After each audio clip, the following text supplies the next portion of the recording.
stuck in traffic, so kind of my fault. I had to make a stop to do something for Granddaddy today. Uh, but that's not what we're here to talk about. I mean, we're here to talk about yesterday was the 60th anniversary of the March on Washington. And the question is, has much changed other than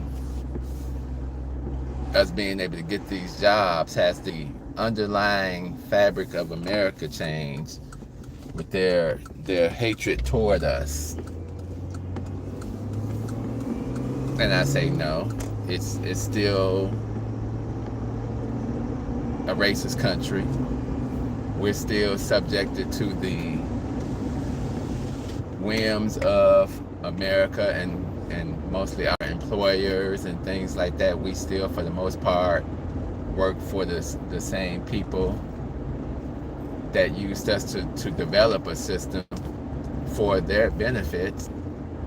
We're still asking for better education, better jobs, more opportunities, the same things that we were asking for 60 years ago, 70 years ago, 80 years ago.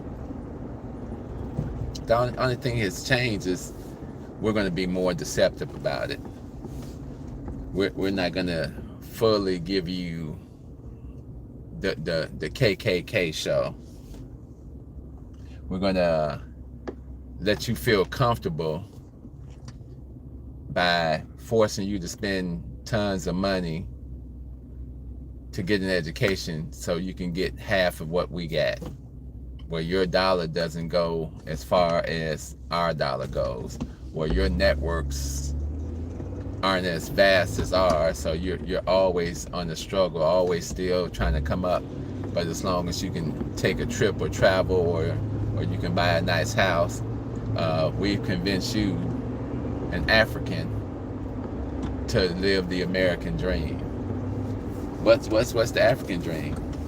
And sure, tons of people come here because that's what they're chasing.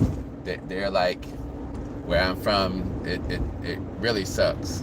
Here, we don't mind the suckiness because at least we can make money. And I tell them all the time, yeah, you can come to America and make tons of money. Doesn't mean it's not a sick place. Doesn't mean it's not a racist place.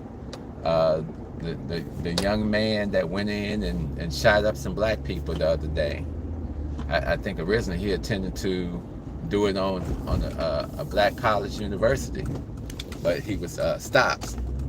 So he went to the next best thing, a Dollar General, and it's just absolutely ridiculous. But that's just one form of racism. When they force you to spend all this money, now you're in debt. You've enchained yourself to debt, and now you have to come work for us, unless you got some fabulous plan like most of the young people. Well, we're not going to work for this, and we're not going to work for this. We're going to be a rap star or a TV star. We just going to show our ass, whatever we got to do to get the money, not to work for these people. You know, sometimes you can't knock them if that's their hustle, if they making money. I just hope they saving money and investing that money when they make it like that. And everybody can't make it like that. So everything ain't for everybody. We got to get out here and try to do it the best way we can. That's why I get up every day and go to my shop. I tell folks all the time it's a struggle getting money out of black people. Well, for black people to get money out of black people. It doesn't seem to be a struggle for everyone else to get money out of black people. So our neighborhoods are full of these corner stores that aren't ran by us, that aren't run by us. Our community is not owned by us. It's not ran by us. We don't control the politics of our community. Even if it's one of us in control, they're in cahoots with the other people. So what has changed? What has changed other than they may not call you a nigga to your face, no? Some may. You know, it's videos out there. But I can remember being young, standing on bus stops in predominantly white neighborhoods, leaving a job that I hated. Nigger! Yeah, what the hell? I'm just here. I'm out here on my struggle, and you still trying to put your foot on my neck. You go to a job, you can be the most outstanding employee there, but if you don't have tap shoes on, what does the man care about you being outstanding? The thing is that let us control your spirit. Let's break your spirit. Let's put you in a situation. You got a family you got to take care of, and I completely understand. I did it for years. These are the things that bind us into this society that's sick. And then what legacy do we have? Leave our children for the most part. Sure, a lot of us get out here and we try to be entrepreneurs and things like that, but every black that's out here trying that, we all know that's a big struggle. It's a daily struggle. I mean, you get up and you feel great because you don't have a boss, but you're looking for your next dollar on the constant. It's all about, that's what business is about, making money. So I look at this march, and it was a great thing for the nation. I just hate the way that the media, try to use it as some type of standard that when America hasn't lived up to it. This was important. It was important, but nobody comes for us. We jump out and say LGBT rights, Asian rights, migrant rights. We steal from the things that black people were supposed to have to give to everybody else, because we're so anxious down to be fair to everybody else when we still haven't taken care of the original problem that we caused. And other people don't give a damn that America was built on the back of slavery. Who gives a damn? We here. Whatever America want to give us, whether they take it from you or not, that's on y'all. Y'all got to fight for your rights to get that. Otherwise, hey, what do we care? We don't care. We struggling where we come from. We gonna come here and we gonna look at this as land of milk and honey, and we gonna get this money. If your government is still screwing you over, that's your fault. I don't give a damn.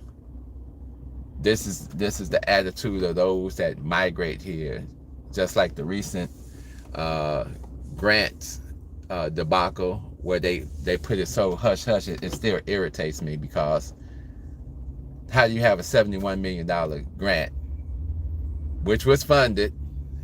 They're gonna act like they didn't have the money or whatever. That's bullshit. You wouldn't announce it if you didn't have the money. A $71 million grant, all of a sudden, on the night of election night, it disappears.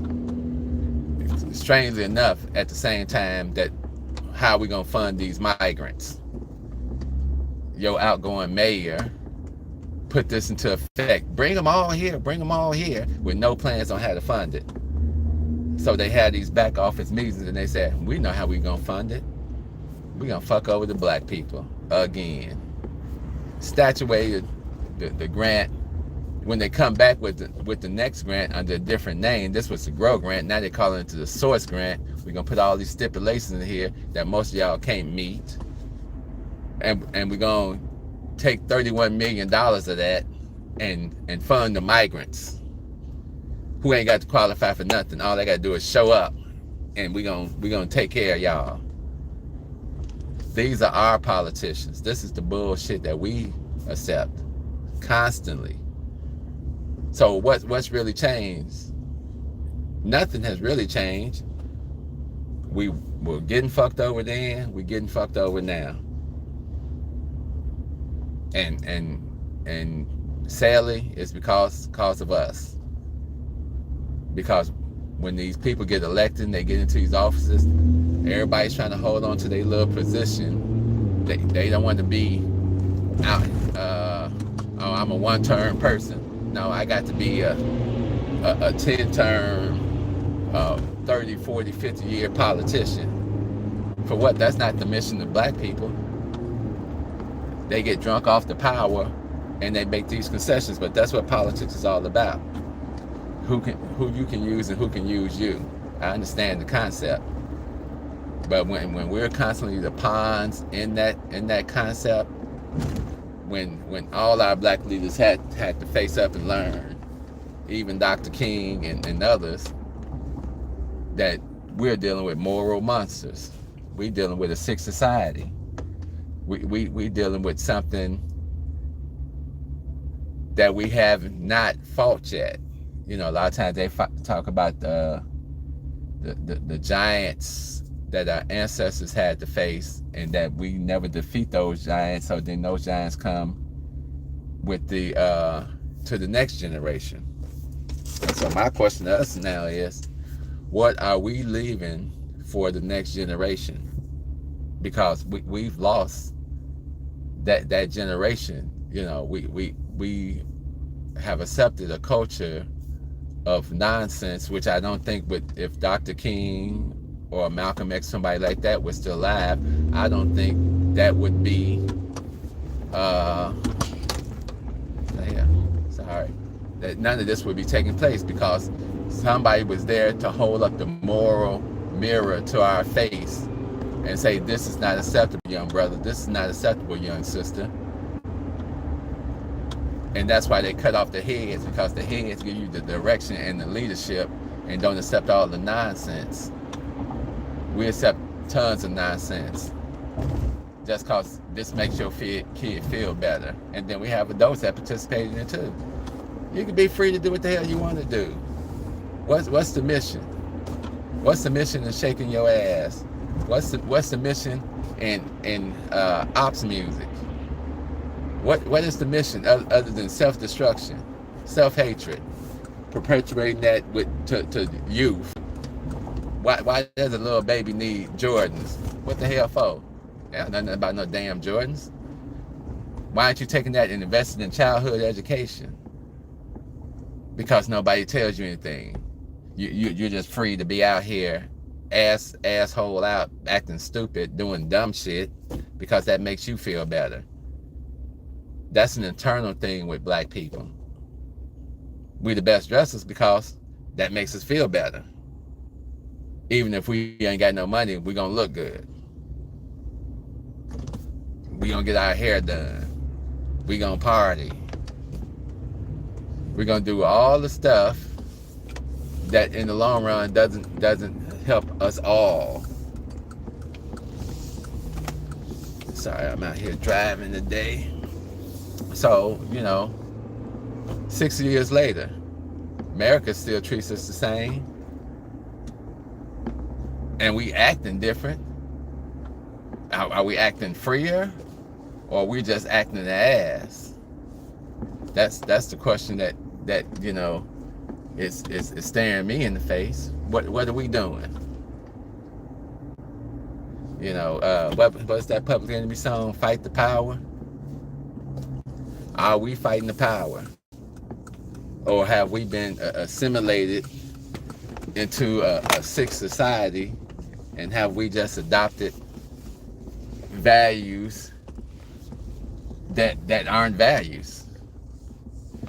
What is the value of doing well in a sick society? That's a saying. I forgot who said it. I used to watch the Zoe Williams show, and that was a quote he would always use by this philosopher. And we continue to hide the scars of America from our kids, and we convince our kids, hey, you gotta go, you gotta do it this way, you gotta do it this way, and we do it because we want them to do better than us. We don't want them out here struggling. But you can't hide the truth from who they are and who America portrays them to be, without damaging them in the long run. Because when they come to the light of who they are and who we are in this country, it hurts them right here, and it hurts them right here. And that's why we got all the stuff that we got in our community. But I done pulled up to the store. I'm running late, so deuces 2 times. See you when I see you. Peace.